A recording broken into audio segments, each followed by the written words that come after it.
I'm so excited to welcome you all here to our Immigrant Rights Candidate Forum for the Democratic candidates in the 7th District Congressional District, 7th District Congressional race. My name is Aisha Yaqub Mahmood. I'm the director here at the Asian American Advocacy Fund, and I'm so excited to welcome you all here. Can we just get a round of applause for all of our volunteers and everyone who helped put this together? Thank you. Now, in case anyone missed it and still needs to register to vote, we have a fabulous voter registration table out there, but we also have a refreshment table in the back, so please help yourself. Restrooms are outside of this room, but just around the corner. But before we get into it, I wanted to take a minute to introduce who we are as an organization and also get our partner organization, the New Georgia Project Action Fund, up here to introduce themselves. Like I mentioned, my name is Aisha. I'm the director here at the Asian American Advocacy Fund, and we are a social welfare organization dedicated to protecting and advancing the rights of Asian Americans, Pacific Islanders, and other immigrants across Georgia. So this is our first time hosting a forum of this kind, but we're so excited to have so many interested people here to learn about how our congressional candidates here will approach issues that are important to the immigrant community. And if I hadn't made it clear before, we're so excited because this district, the 7th district, can really truly have an impact in how Congress sees our communities. I've lived in the 7th district for almost my whole life, and I know how much this district has changed since the early 90s. So many of you here have grown up here as well, so we want to make sure that Congress knows that immigrant issues are important here, and we want to make sure all of our candidates know that. We also want to make sure that they understand where we stand on these issues. So you guys will have an opportunity to showcase your support of particular policies throughout the forum. So we'll get into that in a minute, but without further ado, I'd like to invite Nsé Ufat with the New Georgia Project Action Fund.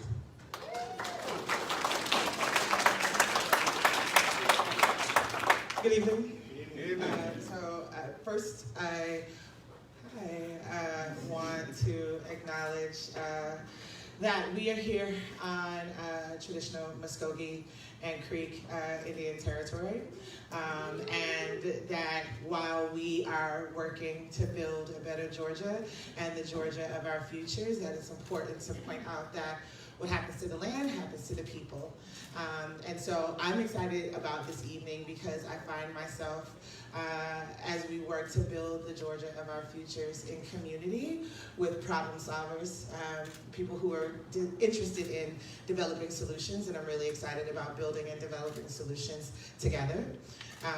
We, as the New Georgia Project, and the New Georgia Project Action Fund, an advocacy organization, and I would normally talk real trash about people, and that was actually my cell phone.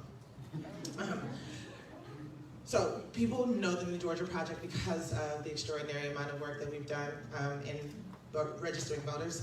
Today we've registered 400,000 voters in all 159 counties. Very excited about that. And over 25,000 of them in Gwinnett County.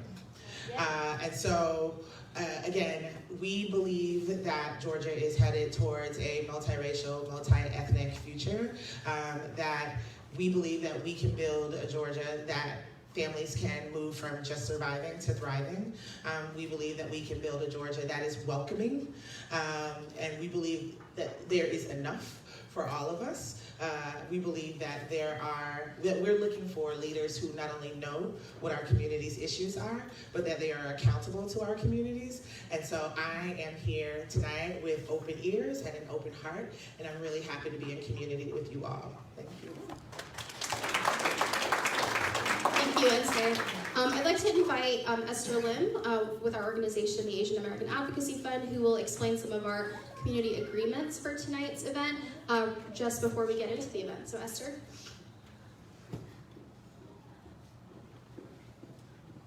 Hey folks, my name is Esther Lim. As Aisha just said, I am the field director at Asian American Advocacy Fund, and I am happy to be your guide in these community agreements. If you're not familiar with community agreements, they basically set the tone for how we choose to interact with each other in a given space. So these agreements specifically for the purpose of this forum are to help us collectively facilitate the most productive and generative dialogue that we can possibly have. So the expectation is not necessarily to avoid discomfort or challenge. It's more to approach it in ways that are thoughtful and compassionate as opposed to reacting with hostility or violence. Yeah, so we expect everybody to abide by these agreements. If you do not abide by these agreements, especially if you're actively hostile or harmful, then we will be asking you to leave pretty immediately. So they're pretty plain and simple. First and foremost, we use I statements, or we try to use I statements in this space. What that means is essentially you statements can often lead to accusations and assumptions that will ultimately lead to a breakdown in communication. I statements are basically claiming what you're feeling, how you act, and it helps us voice how we feel without going necessarily into attack mode. So an example of that would be saying, instead of saying you're a horrible person for doing or believing in this thing, saying I feel disrespected and offended by this action, decision, or belief because I believe this, that, and the third, or I've experienced this, that, and the other. So there's that. We are also agreeing to respect humanity and experiences. We are not here to invalidate, deify, or demonize anyone. We're asking y'all to be present, to listen, and to, once again, be respectful. And then if you agree with something one of the candidates says, and you want to show support for it, there are these little green thumbs up things, yeah? Yep. So just put those up if you want to show a little bit of support for your candidate, but please refrain from using them negatively, as like a thumbs down, as Roberto has so graciously shown us. Yes, don't do that. All right, is everybody clear? Thumbs up? Yep. Yeah, awesome, amazing. Thank y'all. Thank you, Esther. All right, so we're going to get right into the forum. I'd like to introduce you to your moderator for tonight's event, Rafael Oliveira. He is a reporter with Univision and a writer for CNN in Espanol, and he will take it from here. Rafael. Thank you.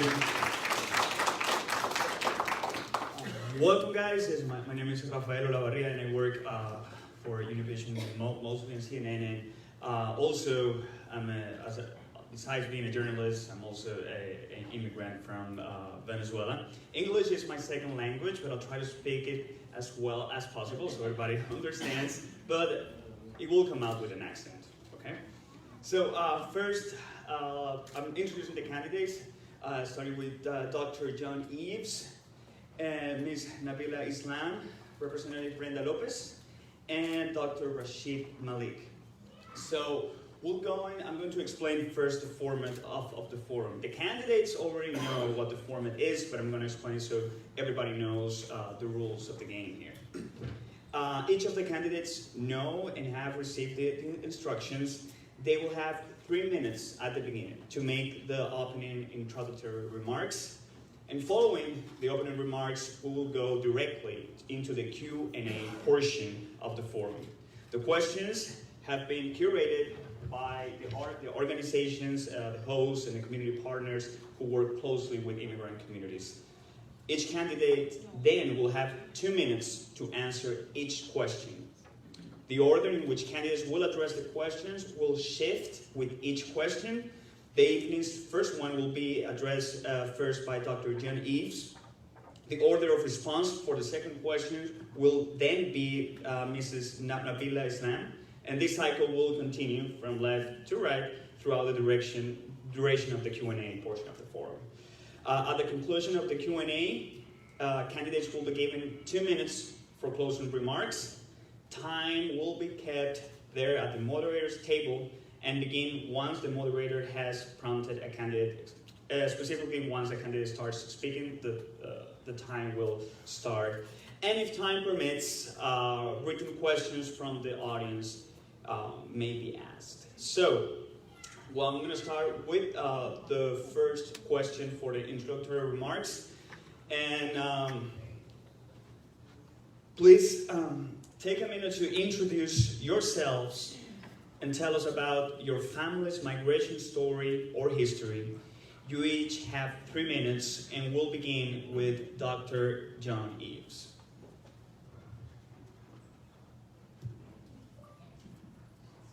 Hello? Does it work? Turn it on. You can turn it on. Yes. Good evening, everybody. My name is John Eaves, and I want to thank all the organizers for pulling together this forum to talk about this very important topic. So I am here because I am a product of the immigrant community. Very proud of the fact that my grandfather immigrated from Jamaica in the early 1900s, wanting to come to the United States to be a doctor. But before coming to the U.S., he stopped and worked for 2 years in Panama. In fact, he worked on the Panama Canal. And then he ultimately came to the United States. He never became a doctor, but he got married, had 13 children, 10 of which got to be adults, and all of them went to college. And he instilled in my family the values of education and hard work that ultimately fell to my lap. So I'm here because of my grandfather, and I am fulfilling my grandfather's dream.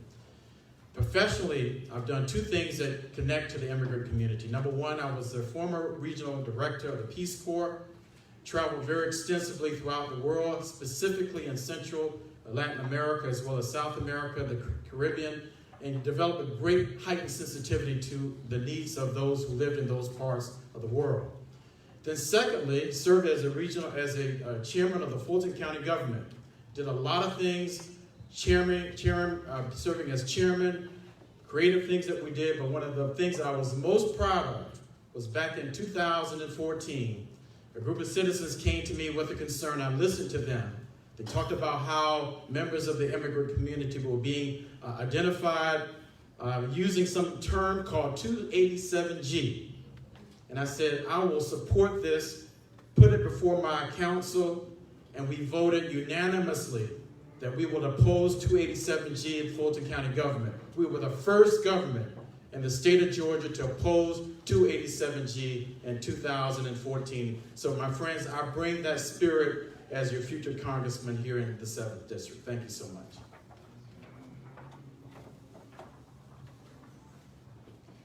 Good evening, everyone. My name is Nabilah Islam, and I'm running to be the next congresswoman in this district. I'm the daughter of working-class immigrants from Bangladesh. My parents came here 40 years ago seeking the American dream. I myself am one generation removed from growing up in a tin hut, mud-floor home like my mother did. And when they came to this country, they worked really hard. My dad actually was sponsored by his brother. And when he came to this country, he then went back to Bangladesh and married my mother. And that is why I am here today. And both my parents worked really hard. My mom, actually, we grew up here in Norcross. She flipped burgers right off Steve Reynolds at Hardee's. My dad was a file clerk at the IRS and a proud union member. And I actually grew up in Gwinnett County. I've lived here about a cumulative of 20 years. I'm a product of the school system here. I'm a Central Gwinnett High School graduate. And growing up here, I recognize that we have a lot of diversity in this community. Growing up, I was my mother's translator, like many of us in this room probably. I actually helped my parents navigate the legal system when her workers' comp tried to take advantage of her and not pay her when she got injured at her job. And so I have family here today. My nieces live here. They're first generation just like me. I have 9 cousins that live here that my mother sponsored. We live in one of the most diverse districts in America. It deserves to have reflective representation. It deserves to have a strong advocate in Congress for immigrant rights. Immigrant rights are human rights, whether you are a documented American or an undocumented American. No one is legal. Thank you. Good evening, everyone. Thank you again for being here, and thank you again for the organizers. My name is Brenda Lopez Romero, and I was myself born in Mexico. I arrived to Georgia when I was 5 years old to reunite with my father that at that point had the privilege to be able to take part of the amnesty program signed by Ronald Reagan. And because of that, he also could not travel back and forth to Mexico like he used to, so maybe the youngest of 6 came along with my mom and to reunite with him through his process. I was officially and technically undocumented until I was 17 years of age, until our immigration process was actually approved, because that is the backlogs that continue to exist even today for family migration for many families. And I grew up in DeKalb County, K through 12 primarily, graduated from Cross Keys High School, a high school that then and now continues to be underfunded and overcrowded, but has very many talented young folks there that need continual push to continue to thrive and do well. Many of those that are friends today that are doing great things. I grew up primarily on that Buford Highway corridor, going to 6 different elementary schools because we were always seeking a different lease, because we're always looking for more affordable rent. And of course, because both of my parents had less than an elementary school education, all of their lives until today, they continue to work in low-wage jobs. That being said, never had access to healthcare coverage through a job. But we also, I remember the first time that we got a car, I was closer to 10 years old, but that was actually a good thing, I think, in the sense that, one, we walked around a lot everywhere we needed to go, and I became well in tune with how important it is to ride MARTA and Bus 39 that goes up and down Buford Highway. So that was my route. That's actually how I used to get to Sequoia. I would stop by at the Waffle House that's in Doraville, and then I would walk to school. That being said, I think that something is very common that we learn, and one of the 2 values that I've learned most importantly from my father precisely has been the pursuit of education and also the hard work. I have been, as a state representative, continue to serve House District 99, which actually is right adjacent to where we are, right across Britt Road. And as I continue to do that, I'm an immigration attorney, have been doing immigration practice for the last 8 years. But I've done the advocacy work as a community advocacy, particularly around immigrant rights, since in 2005, when I started advocating at the state legislature against anti-immigrant legislation, and also for DACA and for DREAM Act. And also comprehensive immigration reform. This is not a new thing for me. This is not something that I woke up in 2016 or 2018 or 2019 for that matter to do this advocacy work. It's been alongside many of you here today that we continue to push hard to make sure that we provide the dignity necessary for all immigrant communities. Thank you, everybody. Thank you, organizer, for organizing such a wonderful event. I'm Dr. Rashid Malik. I came to America in 1979 with $1,200 in my pocket. I went to college in Missouri, then I did my higher education in University of Kansas, got my PhD over here. America is truly a land of opportunity. America opened the door for itself to me, so I could take whatever I want to take and mature myself, grow myself. I came at a very young age alone, and I disciplined myself, not doing the wild thing in the wild Midwest. So I kind of shied away from doing things which will take me away from my objective. After I came to Georgia, Gwinnett County in 1995, so I've been here for 25 years. In 2010 or so, I read about Mr. Bob Woodall, and he'd been in power for maybe during the time from dinosaurs. And I said something needs to be done. And I got involved with the Democratic Party. And eventually I worked my way up to be a congressional candidate in 2016. Today I am the reason why Bob Woodall is not running. I chased him away for you. And he's never gonna run again. Because if he runs, I'll be there. Today, I represent not only the immigrants. I'm an immigrant, I know what is the pain and suffering of immigrants. I represent America. Look around over there in the back, you'll see colorful table with a lot of colorful cards. I represent the oppressed, the deprived, the neglected population of our community. When nobody would talk about gay and lesbian, their suffering, I will talk about you. When the community will not talk about Trevor Project, I will talk about you. When the community will not talk about black atheists, I will talk about you. Today, a good lady came and said, how about white atheists? I said, that's a challenge for me. Next time you challenge me, I challenge you. You come and you find a white atheist spot over there. I represent everybody. Everybody means everybody. All you have to do is bring it to my attention that I'm not represented. Last program, I went to a program with police officers. Everybody was cornering them. You shoot people in the back, you do this, you do that, and their faces were dry, and I felt for them. They need to be represented. Today you will see in the back, police.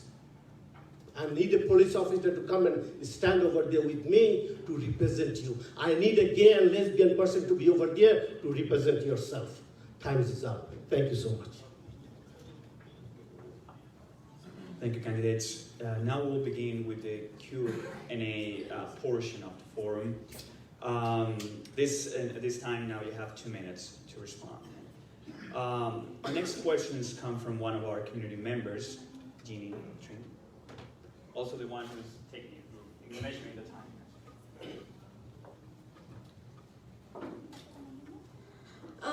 Hi, I'm Jeannie Trin, and I'm a high schooler currently in my junior year. And the situation I'm having is that my parents have been trying to bring over my grandma from Vietnam to America, but the process has been taking over 12 years now. So I would like to ask the candidates, how will you all expand opportunities for people to sponsor their family members to come to America without the burdensome wait times and requirements?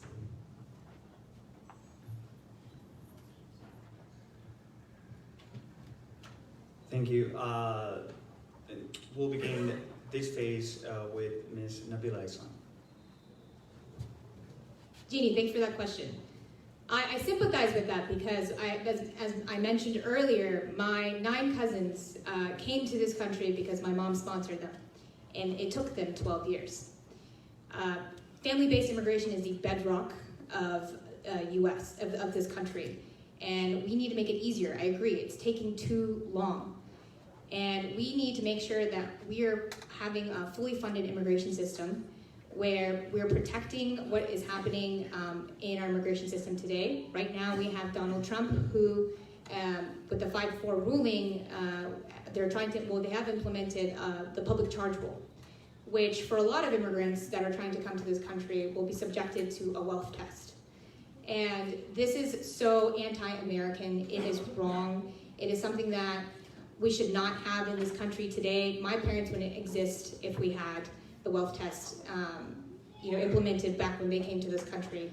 But we definitely need to make it easier for family reunification. And I agree, it's taking too long, and we need a faster legal system to get our family to this country quicker. Thank you.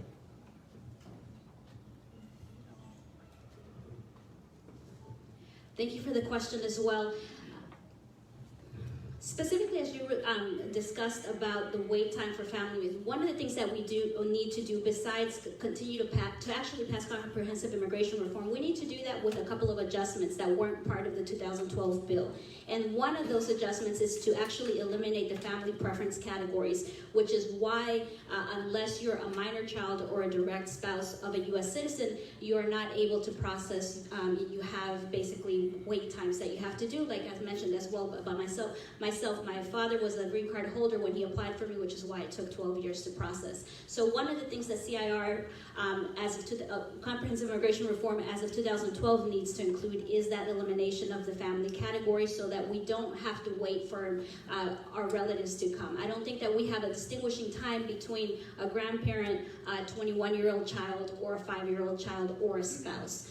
Equally, they're very important loved ones to us. That all, in addition to that, the other thing that I would tinker with in terms of comprehensive immigration reform is eliminate the permanent bar, which actually does not allow or prevent many families from being able to do sponsorships, or that they would have to wait their permanent bar outside of the country for over 10 years. So those are some of the things to eliminate. In addition to under the family category part, what also needs to be changed is to allow for what I don't like the word, but as it's termed, low skill, unskilled visas, where we don't have to solely rely on the family-based processing if we don't have that direct member to actually apply for us. And so that's absolutely vital, because we talk a lot about, and there is a need for high skill or professional skill visas, but ultimately at the end of the day, many of the sectors where many immigrants come and initiate their work to eventually better themselves is through again, what's termed unskilled, low skilled. And so we need to expand those categories and increase the quota amounts for the visas. Thank you. Thank you for the question. First, I'm going to approach it from rational point of view without any emotion. Take the emotion out now, because we all need our family. That's a very emotional thing. Looking at the reality of America, America has only 150 million productive labor force. Where are the rest of them? Out of 330 million? Out of 330 million, 50 million are seniors, 70 millions are children, 3 millions in jail. And rest of them are drug addict, disabled, handicapped, homeless, you just name it. So by default, 130 million population is out of the labor force. So we have only 200 million left. Somebody has to take care of that 130 million. So put a X. X is equal to 1 or 2 or 5. That's up to you. And after 2 levels, you don't have the population. Now coming to the emotional side, I had the dream that all my family members will be here out of 7 family members, my brothers and my parents. Only 1 sister came, but I had a dream.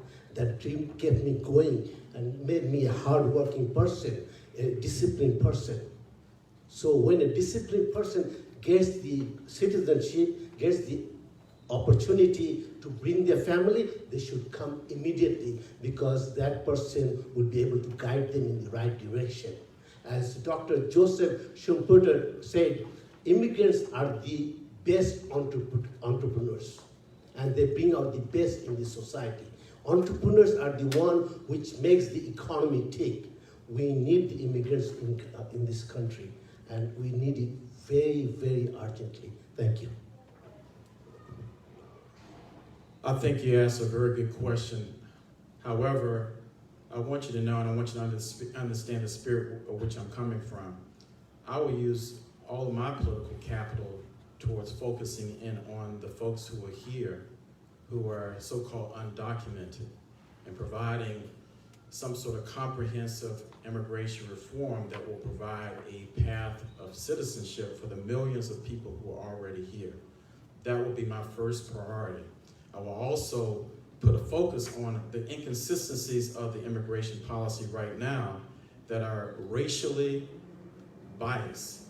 I am pissed off with the fact that President Trump just came out with an executive order saying that there's 7 countries in the world that cannot allow their citizens to come here for them in Africa. And so I'm going to work towards dealing with the inequities and the racial biasness that's currently present in our immigration system.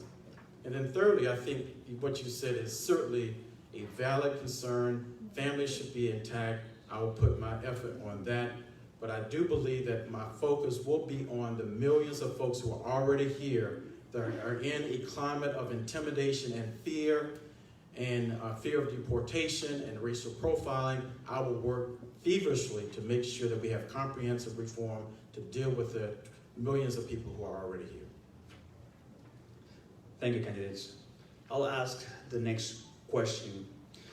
According to the Center for American Progress, Georgia has over 10,000 TPS holders, which means temporary protected status holders, from Somalia, El Salvador, Honduras, and Haiti.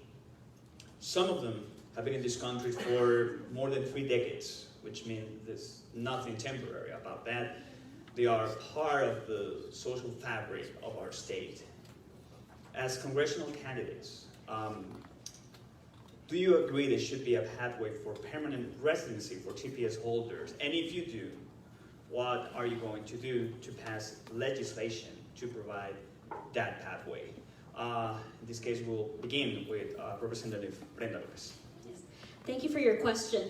Well, we start off with, I guess, where we left off. What we need to pass is not some kind, but specifically the 2012 Comprehensive Immigration Reform Bill that actually enumerates eligibility. So for me, it's not reinventing the wheel about what sort of reform we're going to pass, but rather passing that actually would qualify the vast majority of TPS holders precisely because they have had most of them more than 20 years of residency in the United States. So they would actually qualify, most of them would qualify under a CIR.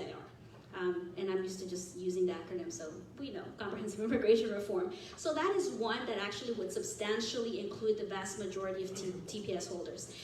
With that, in addition to, again, how we can tinker that from what we had in the 2012 bill, is making sure that that is where we incorporate the DREAM Act in addition to that, which, again, that would cover an additional amount of the TPS holders as well, and supplement for, I'm trying to think because it was 5 years of residency from date of passage. So that should cover vast majority of the people that are currently holding TPS. So that is a concrete way that you actually protect them. The other thing is, part of the efforts that we have to do is prevent the re-election of Trump. Because ultimately the reason that TPS holders are at risk of deportation currently is precisely because through his executive administration of his agencies, he is the one that has removed the protections from those that now are at risk of being deported because of losing their TPS status. Did the sign go up? Oh, I'm sorry, I thought the sign went up. And so those are actually the two main things that are actual practical and real solutions to make sure that we safeguard individuals that are currently under TPS protection. Dr. Malik. First thing is that we have to take an approach where, as I said, we need the labor force in America. There's no if, then, and but about it.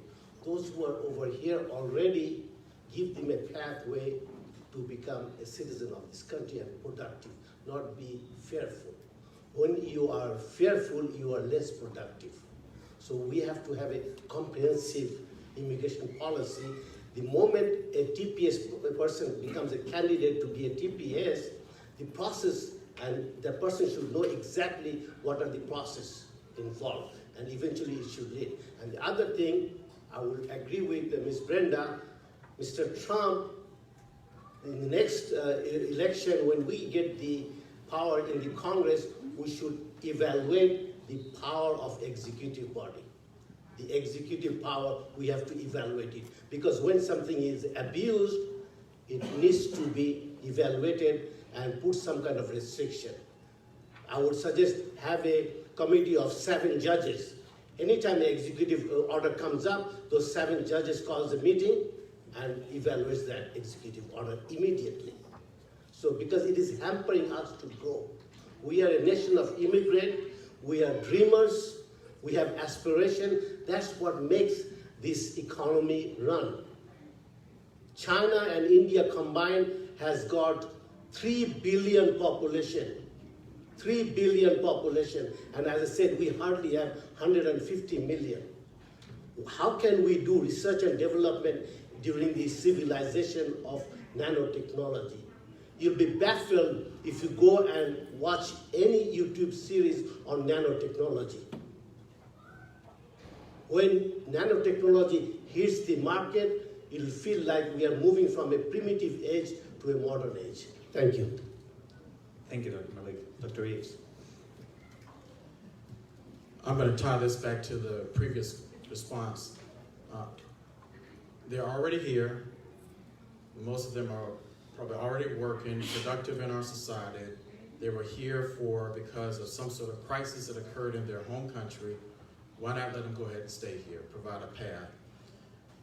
I believe the Gang of 8 passed comprehensive legislation in the Senate 4 or 5 years ago that includes the TSP folks. It didn't go through the House. So as a member of Congress, why not take it back up in the next congressional session? So it's consistent with what I said before. It's comprehensive. It's a path of citizenship. They're already here. Why not let them stay here? TPS holders are a strong part of our society. They're part of the fabric of our society. And they're here today because they're not deemed, the countries that they live in right now are too dangerous for them to be living in. And so that's why they've been here, for a lot of them, for decades without incident. And so a lot of people with TPS, that are TPS holders, are small business owners. They have children in this country who are US citizens.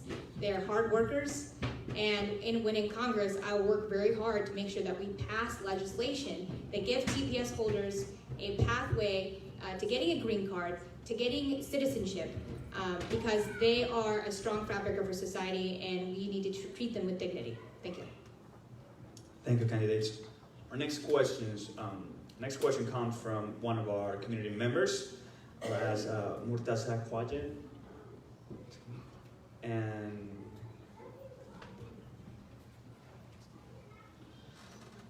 my name is Murtaza Khwaja. I'm a civil rights attorney and advocate with CARE Georgia. CARE is our nation's largest Muslim civil rights group. We promote, defend, and advocate for the civil rights of Muslim Americans and extension all Americans. In the beginning of his presidency, President Trump issued several iterations of what's become to known as the Muslim ban. All of these were successfully challenged in court until the most recent iteration was ruled constitutional by the Supreme Court of the United States, largely in part to a waiver, the waiver process. However, CARE's had many clients which have been who had exceptional opportunities to get this waiver, but were denied or did not receive it. If elected as a representative of Congress, would you work to repeal or reverse some of this, or reverse in full the effects of the travel ban and any of the discriminatory, religious, and racial intent behind it? We'll start with Dr. Malik. First thing, travel ban, as Dr. Jones said, they put on 7 countries, citizens from 7 countries, and Venezuela and another South American country is one of them. And we cannot just arbitrarily choose and stop somebody because we'll get some votes in the next election, If the executive body is catering to a certain group of people, those kind of behavior needs to be stopped. And how do we stop it? Is that we make sure that the same person does not come to power the next time. We have to honor and respect the legal rights of everybody outside our country and inside our country. And I'll give an example from my experience. I was talking to a police officer a long time ago, and a non-citizen person was harassing me. And I said, police officer, I'm a citizen. He said, so what? I was so impressed. I was so impressed that being a citizen or not a non-citizen doesn't make any difference in the eyes of the law. Law is blind. Law is unbiased. So we have to apply that's what makes us America. That's what I fell in love with when I came to America. The first article I wrote in the spring of 1980, the last issue of Index in Northeast Missouri State University, now it is Truman State University, you'll find at the end I said, America, I love and respect you because you love me. And that's what America is all about. Thank you, Dr. Malik. Dr. Eaves. I hear what you're saying with your question. When my grandfather immigrated to this country, right after he got here, guess what? He converted to Judaism. And so I grew up as a Jew, a black Jew. And I know how it feels to be stigmatized because of religion. And so I have a sensitivity towards those of the Muslim faith. And so I am adamantly, uncompromisingly against this ban that Trump imposed. And I'll do all that I can to reverse it. Let me just demonstrate to you how I believe in supporting the diversity, the plurality of religion in our society. As chairman of Fulton County, we had a prayer at our meetings. Traditionally, a Christian minister will pray. Guess what? I brought a rabbi. I brought an imam. I brought someone from the Sikh community. I brought one from a different types of community reflective of the diversity in Fulton County.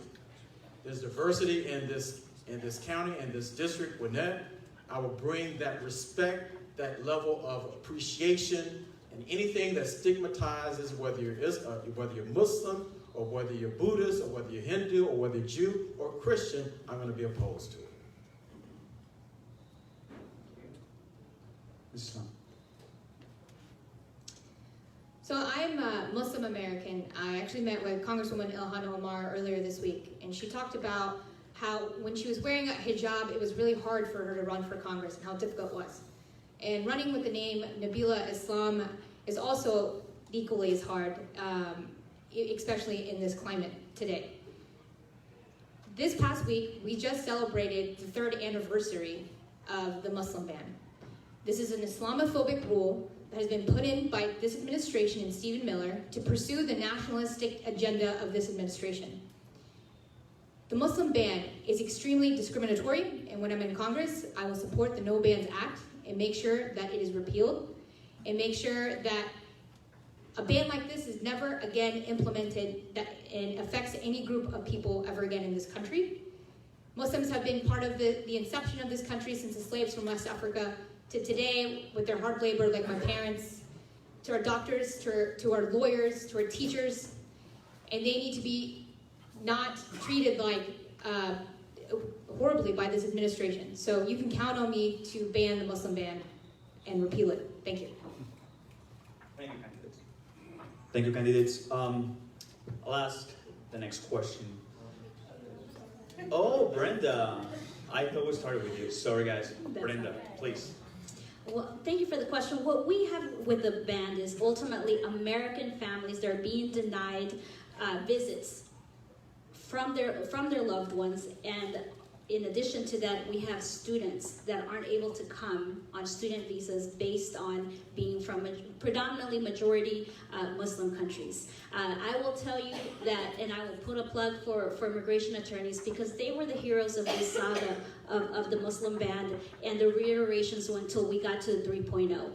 We have been, through it, particularly the AILA chapter, have been very supportive of the no bans ever, which actually does work for the three issues that you mentioned. One, the repeal of the current ban by statutory law. Second, ensuring that no future bans of any type that target any of the protected classes would be a basis for any future ban. And finally, it does provide for a request of accountability and transparency to ensure that in the courts we're able to show precisely the discriminatory intent and impact that these bans have. And so I'm most definitely supportive of the no bans ever campaign. And again, that has been spearheaded with a lot of work from the AILA attorneys. And here in Georgia, it was the AILA Georgia chapter, including myself amongst them, that were at Hartsfield, that were volunteering of our time to actually help the families that have been stuck, both that were already at Hartsfield or that were in some sort of travel transit point.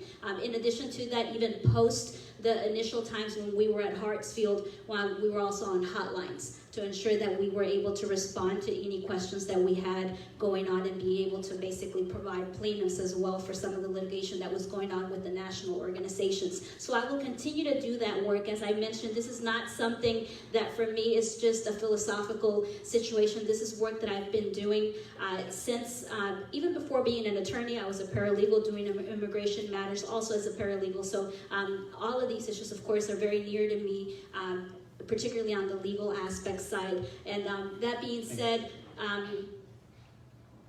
that was our time up. Okay. Yep. Oh, thank you. Thank you, Brenda. Now, yes, now we'll ask the next question. Many immigrants navigate the deportation proceedings without access to legal counsel. According to the American Immigration Council, immigrants with legal representation are nearly 5 times more likely to win their immigration cases than those without it. What will you do to improve access to legal representation? Now we'll start with Dr. Eaves. So one idea that I have, just on the fly listening to your question, is coming from local government, we provide legal representation in the form of a public defender. We also work with nonprofit organizations like Legal Aid to make sure that those who are in our society who are accused have some sort of representation, regardless of whether they can afford it or not. To me, that similar concept can be applied to those who are going through the immigration process. Can a public defender, can someone be appointed to support and to provide assistance, or can someone from the nonprofit community provide support and assistance? So I think that philosophically, just as on the local level, there's a commitment made by government to make sure that no one goes without representation. That same attitude, that same principle should and can possibly be provided or applied, I'll say, towards what's happening through the federal system for those who are going through the immigration process. Thank you, Dr. Thank you, Dr. Eaves. Mrs. Islam. Thank you. For people that are going through the immigration process, I believe that everyone deserves to have a lawyer.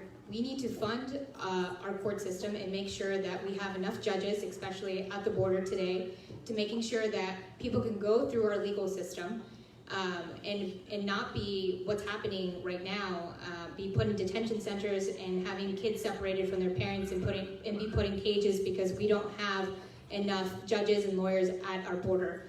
I completely agree that people need, especially the most vulnerable people in our society, need to have lawyers in order to represent them so that they have representation and can get a good case and hopefully not be deported and be able to stay in this country. Thank you. Thank you. Representative Lopez. So the situation that we have regarding lack of indigent representation in immigration courts, because they are not criminal proceedings, this is why we haven't been able to have indigent care that's funded by government, right? Particularly at the state and county level. So what I'm going to push for is to have statutory change of law that would require, because that's what we would need to allow to actually require states and local municipalities to be able to fund these programs like we would fund any other indigent representation.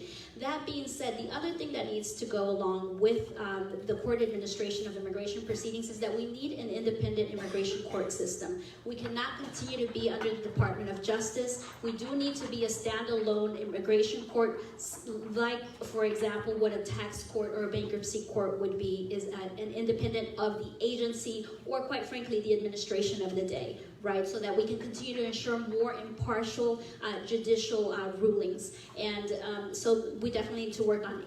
Until that statutory change is done that would require us to have state and local entities provide that indigent care, what we have been working on from a community aspect and from a community advocacy side and from a community organization side is that many states, New York and California being one of them, have been raising money to provide that support for legal counsel. In addition, of course, to the nonprofits, I myself had worked at Catholic Charities. That's the first job that I got coming back from Atlanta after passing the bar. I worked with Catholic Charities doing low bono, pro bono immigration matters, including doing detention work down in Stewart. And so we most definitely need to continue funding those in terms as individual donors, but that only goes but so far because we were always usually overworked and understaffed to be able to manage the caseload. And so we do need to have it from the local county municipalities to be able to fund that. Thank you. Dr. Malik.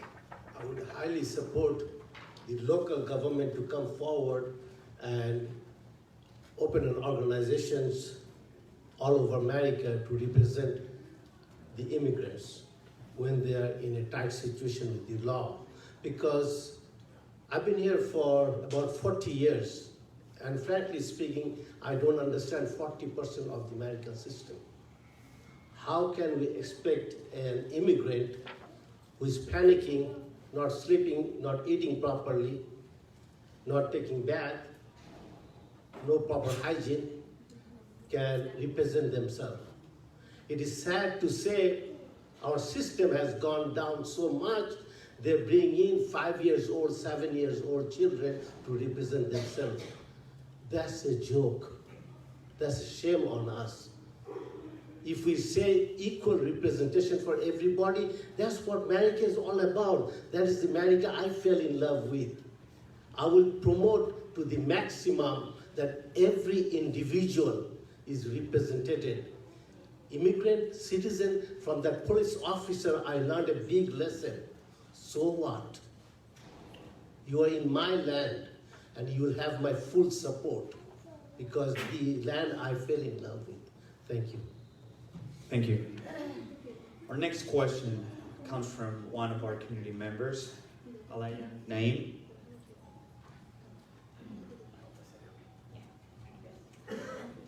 Hi everyone, my name is Alia Naim. I work for Innovation Law Lab here in Atlanta.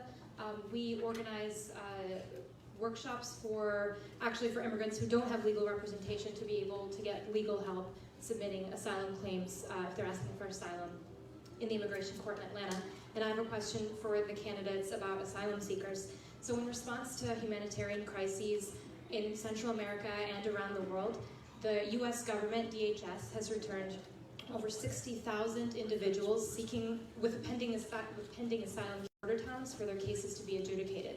At the same time, for those immigrants that are let through, DHS through ICE has massively scaled up its detention of individuals and families who are seeking safety here in the United States.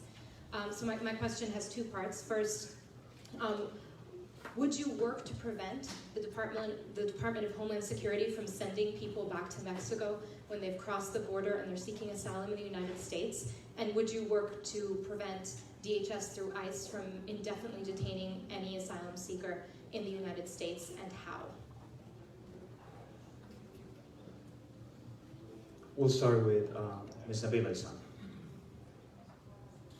So I actually went to the border in December 2018. And what I saw was incredibly sad.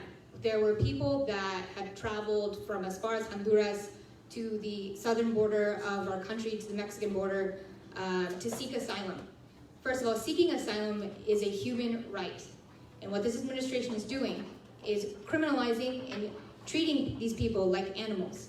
When I went to the border, I saw so many families living in makeshift tents, waiting for their number to be called.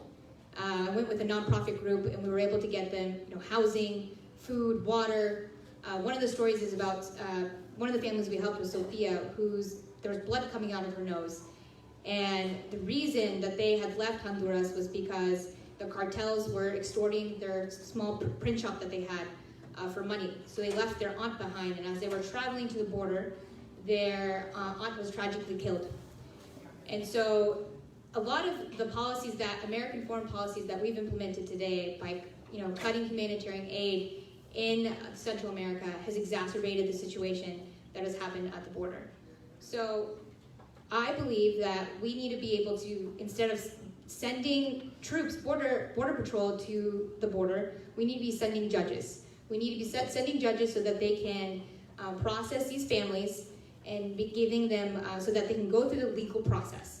I don't believe that we should be returning people to dangerous countries when they're coming here seeking asylum, when they're trying to get away from the conditions that made them take this dangerous travel all the way to the border to seek asylum. And I feel like we need to make sure that we're no longer criminalizing them. Thank you. Thank you. Representative Lopez. Thank you. Well, for starters, what we need to change in terms of the law is to make sure that statutorily we need to change this in Congress, where we ensure that asylum seekers are eligible based on drug cartels and gang violence as eligibility, which now under Department of Justice under session that was removed, including those of domestic violence. Victims of domestic violence should be an eligible category for asylum, which currently now we have the issue of why so many of our asylum claims, especially from Central America, have been denied. And that is how we fix the issue that you mentioned about a lot of the denied claims. On the detention side, I've crossed the border. I don't, and I've made multiple visits much before we had this crisis. These are not opportunities for me to just stop by once. I've, since 2006, as I've mentioned, visited both jails and detention centers here in Georgia and Alabama, precisely because, primarily because of 287G programs. That is one of the reasons the vast majority of folks end up in detention when they're inland. And so in order to deal with that, one of the things that we need to, once we revamp the immigration agency, is to ensure that detention is not an option unless, of course, there's some issues of risk, which ultimately that's not what we're looking at. Those options are already known. We have had several organizations that have done evidence-based approaches to determining what is the most humane way and dignified way that you can ensure court compliance, and those, we call them alternative to detention programs. That includes having case management programs that include providing housing, that include providing employment assistance, that include providing language assistance. In addition to that, we need to make sure that we change statutorily to ensure that judges provide bond on a basis of an individualized risk instead of what we have now. So those are the most concrete ways to ensure that we don't continue with the indiscriminatory detention of individuals and that asylum claims are actually processed. Dr. Malik. Ms. Brenda, thank you for the question. It is high time that we move away from executive order and guns at the border. We have to put forward law and judges. I have worked with the refugees in Pakistan. They come over here with dreams and aspirations and to run away from the tragedy of life, the suffering. So when they come over here, they should be welcomed, they should have good representation, and they should not be put in cages.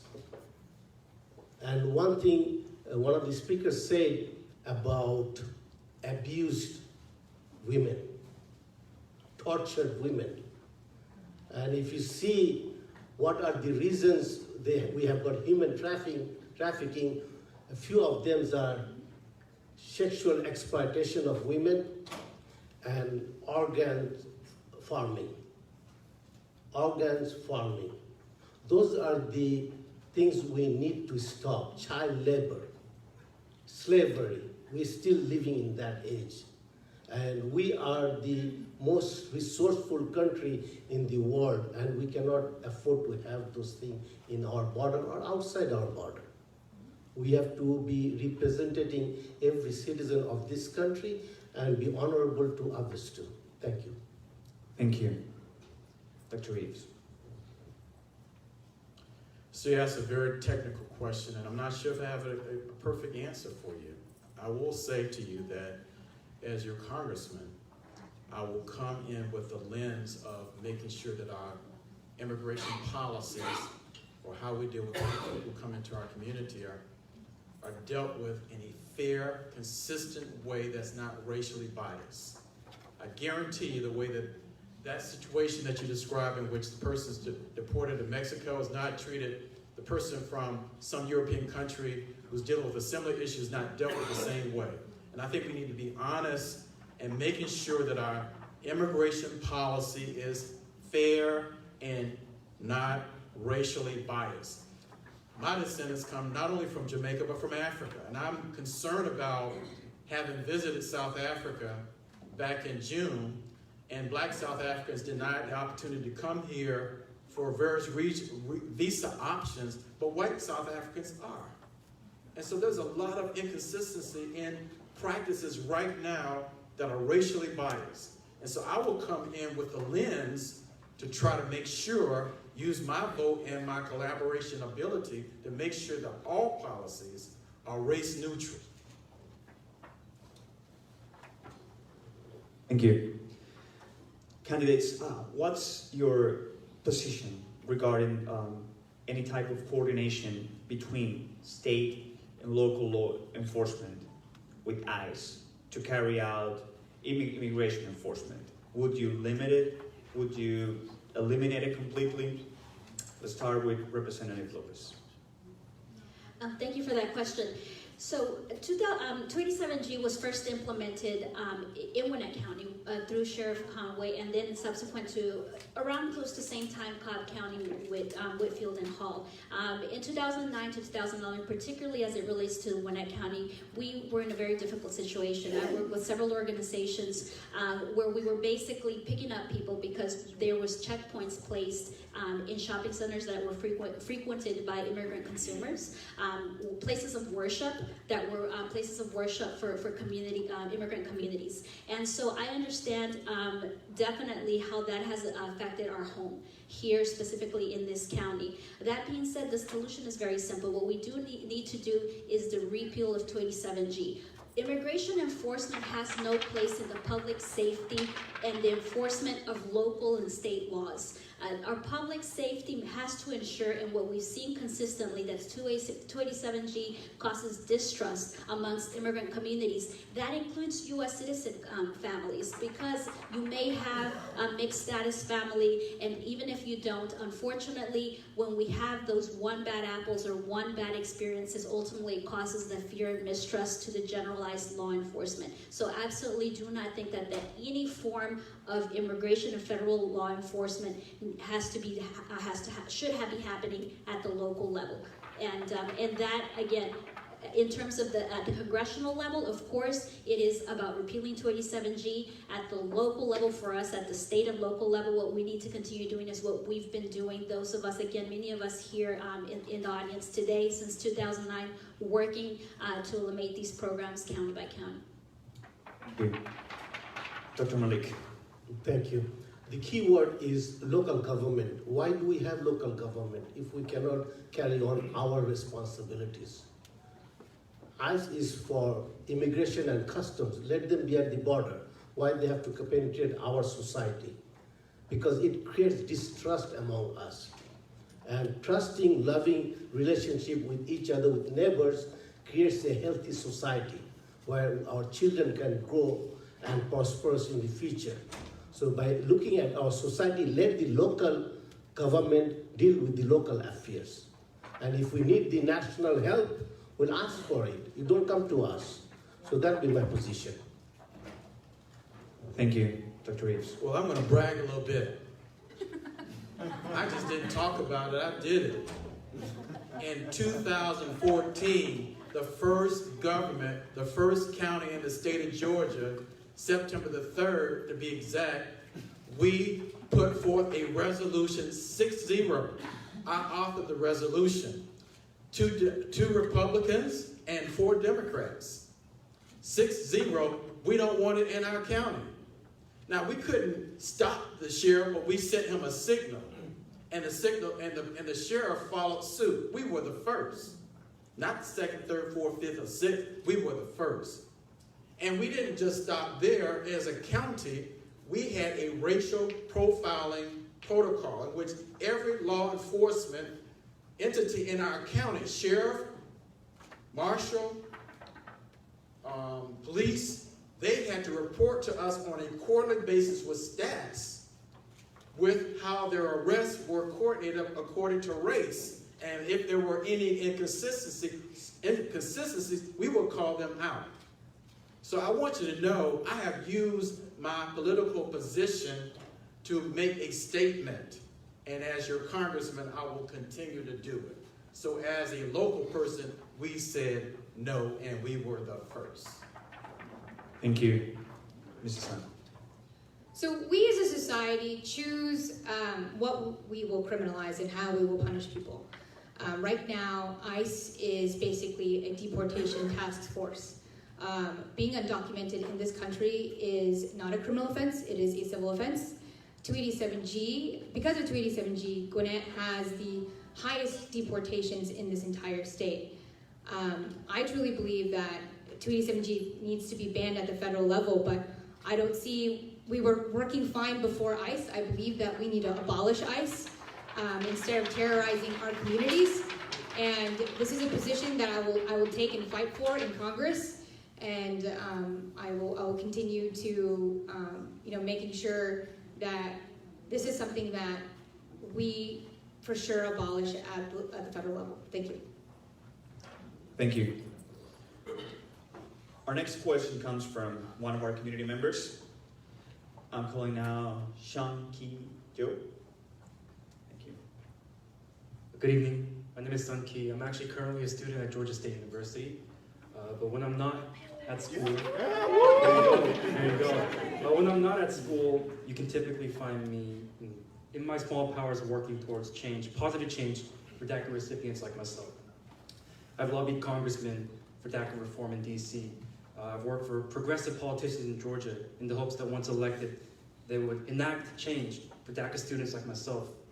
I've worked directly for the Democratic Party of Georgia in the hopes that I can shine some light on the plight of DACA recipients. But in the 2.5 years since President Trump rescinded DACA, nothing has changed.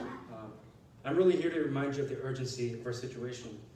Our lives, our livelihoods as students, as co-workers, as tax-paying members of society is tenuous at best, expires every 2 years. And we watch in agony as our elected officials say all these things, comprehensive immigration reform. We hear them, but yet nothing has changed. They use our lives as bargaining chips. So I'm here to ask you, if elected and as members of Congress, what will you do differently to assure that DACA recipients receive a fair pathway to citizenship? Thank you. Thank you, Sham. I want to start with Dr. Malik. Can I stand up, please, for this one? Thank you. DACA starts with deferred. What are we deferring? What are we pushing back? The first job I had in America was a dishwasher.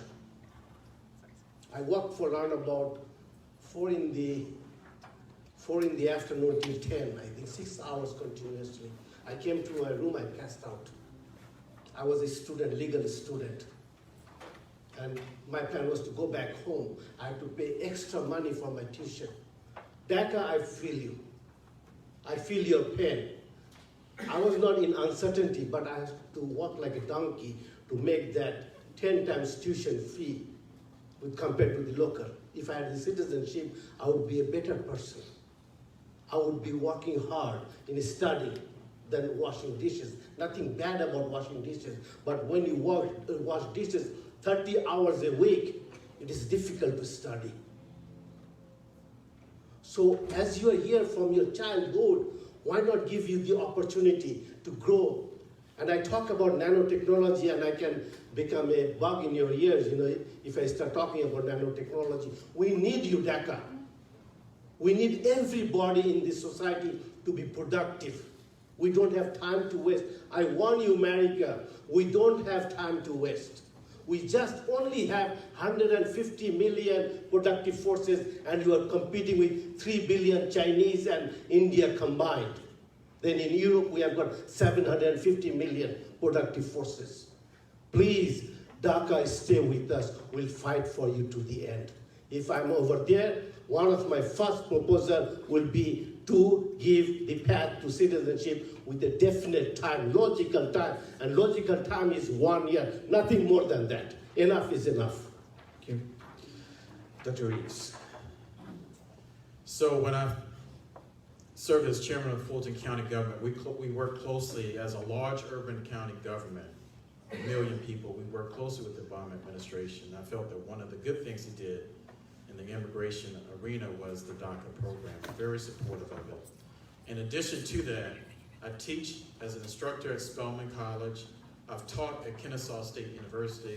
I've been an administrator at Clayton State University.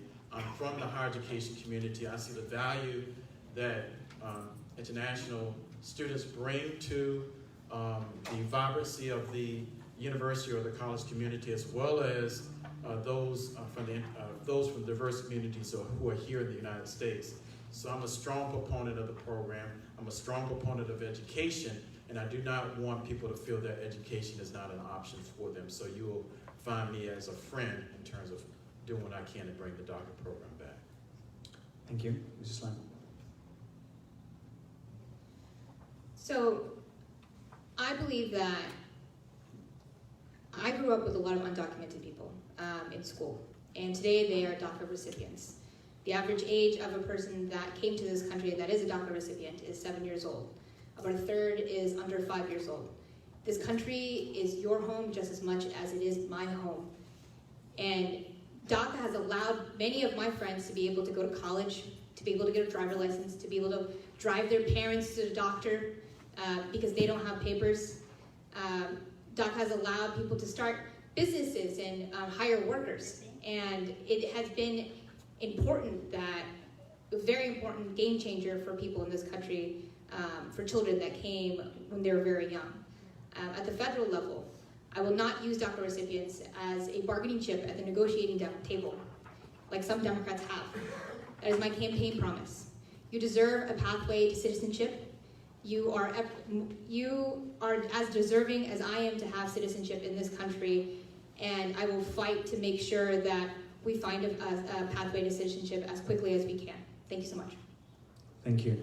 Representative Lopez. I need more than 2 minutes.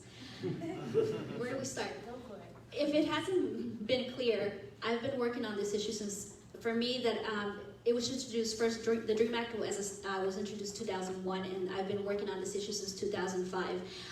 While I was still in college, worked with a very community-based scholarship fund by Celia Marcos. Scholarship Fund was the name. And it was a fund that was provided for undocumented students to be able to pay for their tuition. At that point, we were able to get in-state tuition for these students through a presidential waiver. That afterwards, I was also the one that has been present at the Board of Regents, at the protest, at the march, at the Capitol here in Georgia, and at the Capitol in DC for this issue. Again, very near and dear to me. As I had mentioned, I was undocumented till I was 17. Had by just time that I didn't merit more or less than my peers in high school. Had that process lasted a year longer, I probably wouldn't have gone to college because I would have been exactly in the same situation. So this is very much personal to me. And we have not put in this work over the last over a decade to not go to Congress and actually work by building relationships. This is not going to get done by what you believe. This is not going to get done by your Twitter post. This is going to get done by talking to the same senators and congressional members that voted for it in 01, in 05, in 2012, and actually working with them in a colleague situation to move this forward. Now, I've traveled throughout Georgia, and I will tell you that there is not a single industry here, including, quite frankly, Republican legislators, both at the state level and at the federal level, that don't support particularly the DREAM Act, but comprehensive reform in general. And what you need and what we need here in the 7th is a congressional member like myself that actually can have these conversations from a personal story side and also from an economic side and from the human story that we bring through the stories of DACA recipients to the Capitol. Thank you. I'm going to call someone else from our community members, Susana Duran. She has a question for you, candidates. Hello. We've talked a lot about the labor workforce participation rate in the population of immigrants undocumented or not in our country. But whether it be formal or informally participating in our economies, immigrants do play a key role in our economies. There are workers, and immigrant rights don't just stop at the USCIS office. They don't stop at the border. They extend everywhere else, where it be housing, workplace.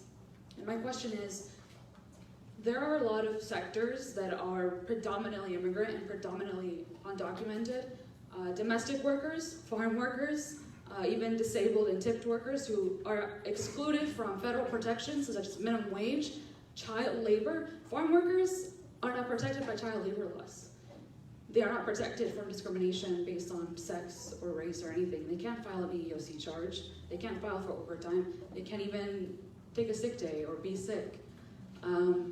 So my question is, what will you do to strengthen immigrants' rights at the workplace, and how will you make sure that we don't exclude the immigrants that work in different sectors from enjoying any other rights that the rest of us can enjoy? Thank you, Dr. Eaves.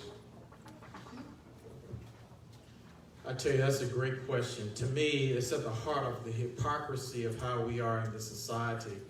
many people will demonize those who are undocumented and talk about how bad they are, how they're tarnishing our society, but at the same time have them working in our homes, cheap labor, working in our yards, cheap labor. So I think there's a degree of hypocrisy.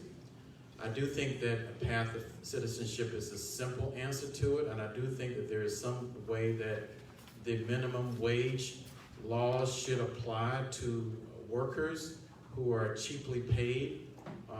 And I think that all types of protection should be afforded to those who are in this community. So I think that there's a degree of hypocrisy in terms of tarnishing, in terms of criticizing, in terms of demonizing, but at the same time, there are people who utilize these individuals in terms of cheap labor and make profits off of them. And I think that something should be done about it, especially along the lines of some sort of not only path to citizenship, but some sort of loose unionization of that workforce to make sure that they're protected and paid properly. Thank you. Islam. So I agree that people that are undocumented in this country today should have a pathway to citizenship. So because right now they are living in the shadows and being taken advantage of. We have about 14 million foreign workers in this country. About 4 to 5 million people in this country are undocumented migrant workers, and they deserve to have a pathway to legal status. Right now they're not being given legal status, and that's why it's basically modern day slavery. It's indentured servitude. I believe that we need to get rid of right to work laws at the federal level, that we need to give legal status to migrants, that we need to strengthen our unions, and definitely, of course, pay them living wages.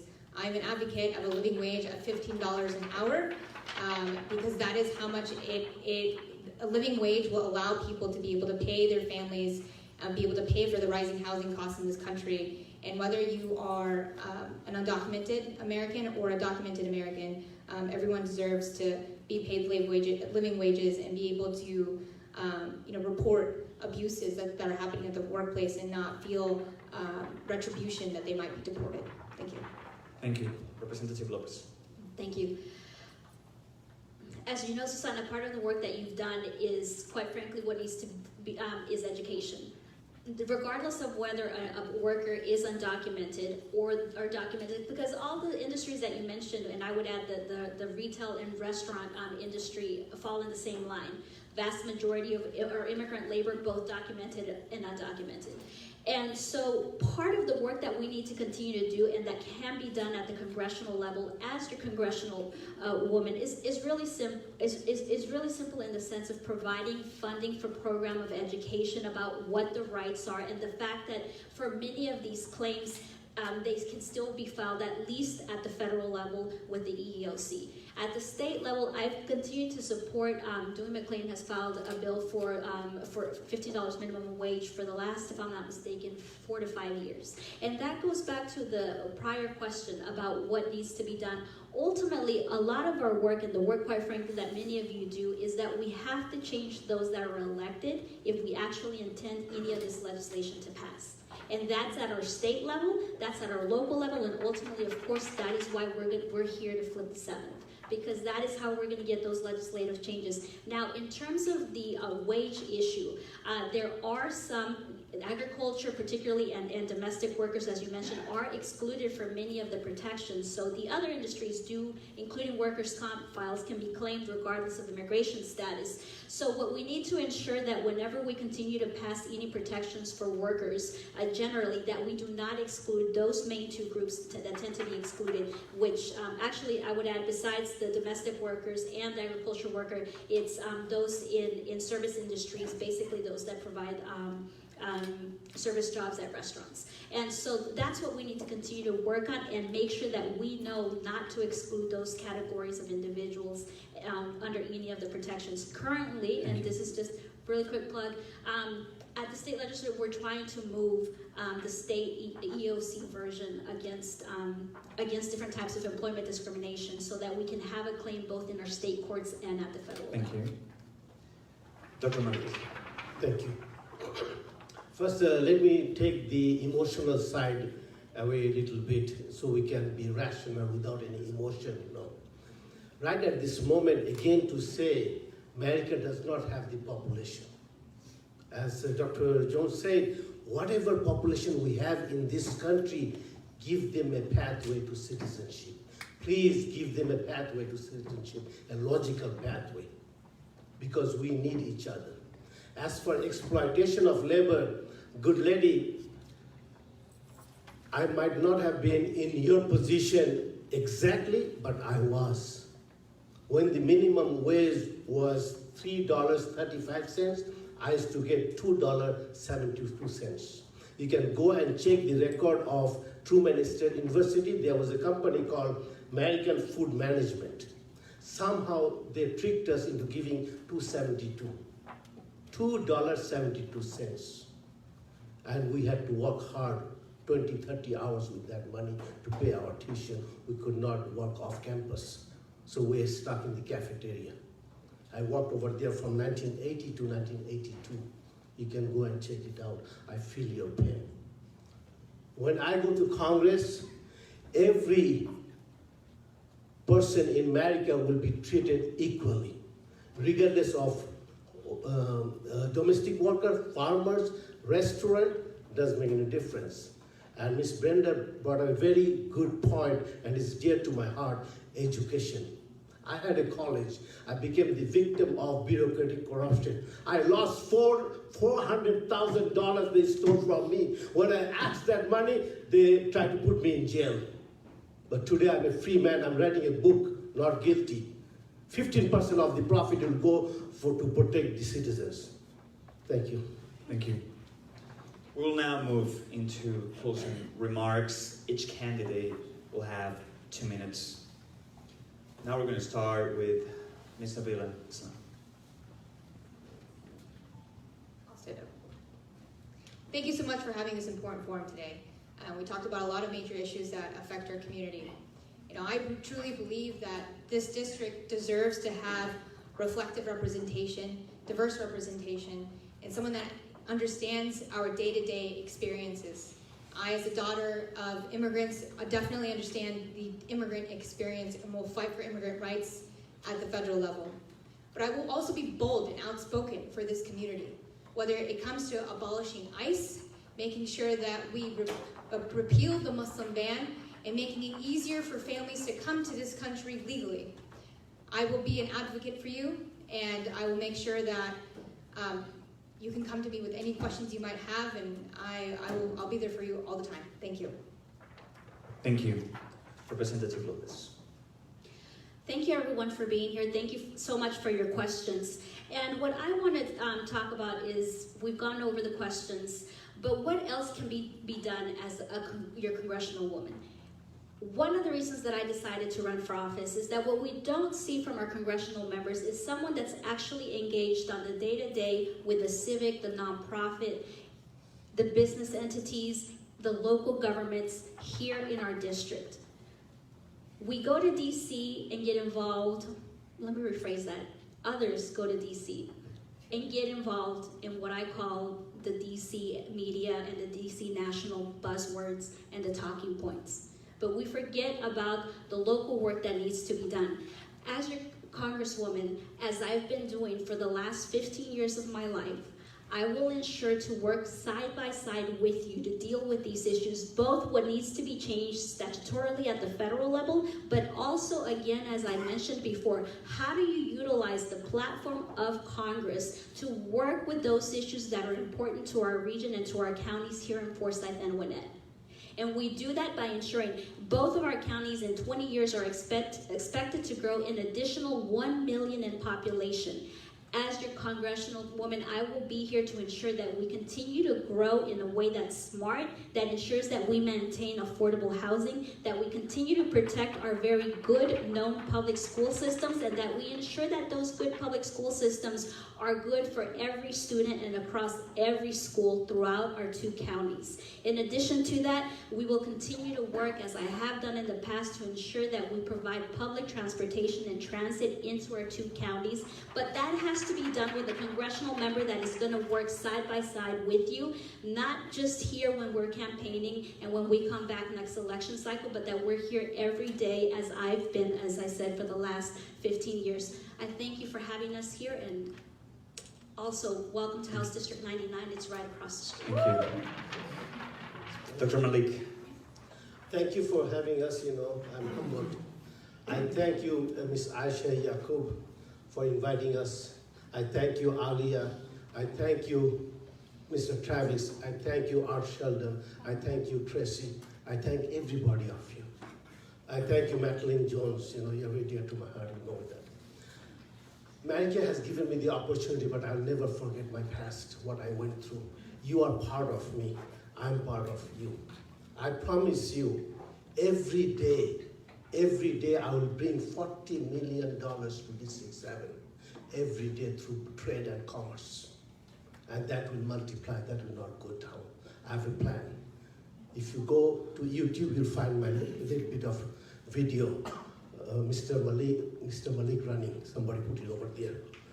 So we need each other. You have got very fine candidates. I've got trust on them, I've got trust on myself, I've got trust on all of you. You are the candidates. You are our voice. When I go to that table, come to me. Why are you representing an immigrant? Why a lesbian? Why a Hispanic? Why a police officer? When I see your pain, I feel it. And I'll put it over there. Next time you'll come, you'll see a white atheist on my table. Because all you have to is mention to me that you are oppressed. All I need to hear from you or observe you that you are oppressed, I'll be your voice. You'll be my voice. We'll be one voice together. On November 3rd, 2020, there'll be no such thing as Hotel Washington, D.C. That was a code word, No Hotel Washington, D.C. No Hotel White House. There'll be no, because we need to go out and vote. We need to go out and vote. I fell in love with America in 1980 spring, and I'm still in love. I believe on you. Thank you. Dr. Eaves. Well, thank you for being here. Thank you for the wonderful moderating. And I want to thank my opponents.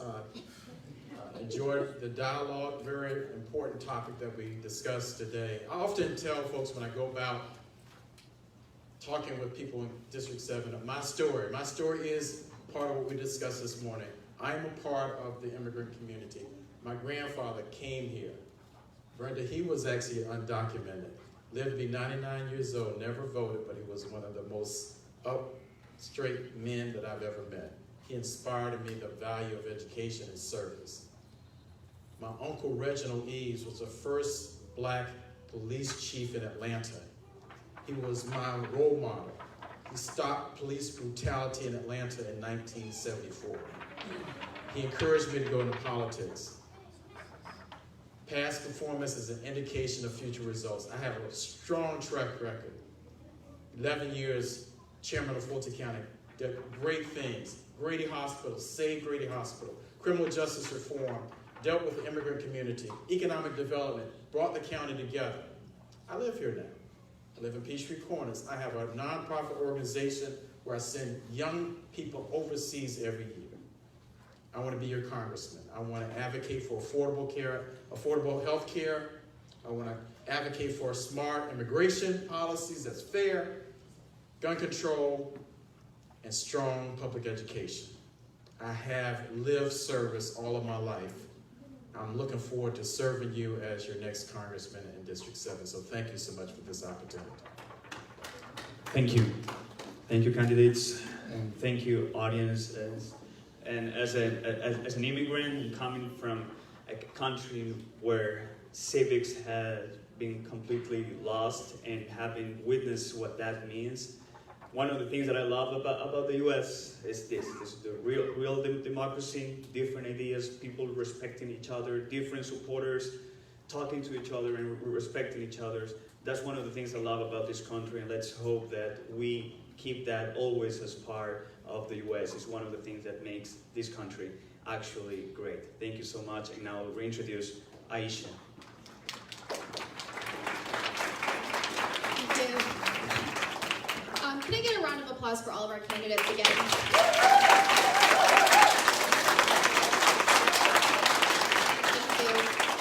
I wanted to make sure I mentioned that two of our Democratic candidates, Carolyn Bordeaux and Zara Karenchuk, weren't able to make it today. They might have some staff out here that can chat with you later. I also wanted to acknowledge that there are so many topics that we couldn't get to today, so please take advantage of this opportunity to meet the candidates if they're able to stick around, check in with their teams, learn more about their policies. But please make sure that you come out and vote in the Democratic primary, which for their race will be on May 19th. But don't forget that there's also another primary for the presidential race on March 24th. So keep those dates in mind, make sure you come out to vote. And just a plug for another event that's going to be happening right here in this same room on April 9th. We will be hosting a similar forum to this, but for the Gwinnett Sheriff and DA candidates. So I hope to see everyone in this room again in just a few months. We'll have these signs back here for you so you can, yes, please leave them here so we can reuse them.